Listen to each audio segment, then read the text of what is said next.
समय का चक्राचल में एक गांव था जहां के लोगों के जीवन में सच्चाई की कद्र नहीं थी।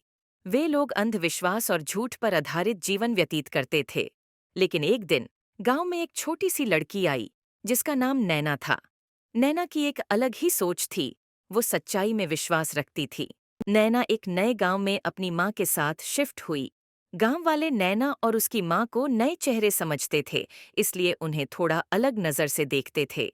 नैना ने गांव की साधारण परंपरा और अंधविश्वासों को देखा और सोचा कि क्या वह किसी तरह से लोगों को सच्चाई के मार्ग पर ला सकती है। एक दिन गांव में एक सोना चोरी हो गया। सभी गांव वाले एक दूसरे पर शक करते थे।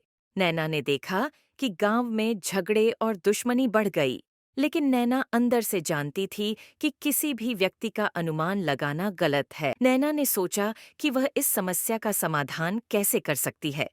उसने गांव के प्रमुख से बात की और उन्हें बताया कि अनुमान लगाना गलत है और समस्या का हल एक सच्चाई से निकलने वाला ही हो सकता है।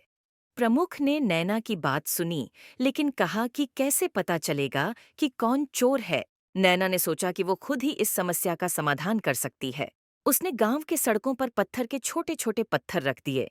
उसने सोचा कि चोर सोना लेकर वहां से गुजरेगा और पत्थर को हटाएगा। दूसरे दिन सुबह गांव वाले सोना वाले रास्ते पर सोना देखते हैं, लेकिन किसी को भी सोने के पास जाते नहीं देखते हैं। फिर एक व्यक्ति ने बताया कि वो सोना उसे मिला और उसने गांव के प्रधान को दिया। गांव के प्रमुख ने समझा कि उसने गलत अनुमान लगाया था। उसने समझ लिया कि सच्चाई के साथ चलना ही सबसे बेहतर है। गांव वाले नैना की समझदारी और सच्चाई पर विश्वास करने लगे। नैना की सच्चाई और समझ की समृद्धि ने गांव को परिवर्तन में ले लिया। लोग अब अंधविश्वास और झूठ पर नहीं, बल्कि सच्चाई और ईमानदारी पर विश्वास करते हैं। गांव में खुशी और सम्मान का माहौल बना। नैना ने सभी लोगों को ये सिखाया कि सच्चाई पर विश्वास करना चाहिए और दूसरे को भी समझदारी से समझना कितना जरूरी है।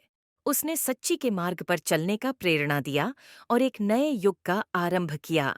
इस कहानी से हम ये सीख लेते हैं कि सच्चाई पर विश्वास करना और दूसरों को समझने से समझना कितना महत्वपूर्ण है।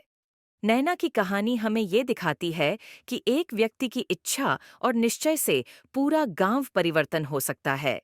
सच्चाई का सफर कभी भी आसान नहीं होता, लेकिन अगर हम सच्चाई के साथ चलेंगे तो हमें सफलता जरूर मिलेगी।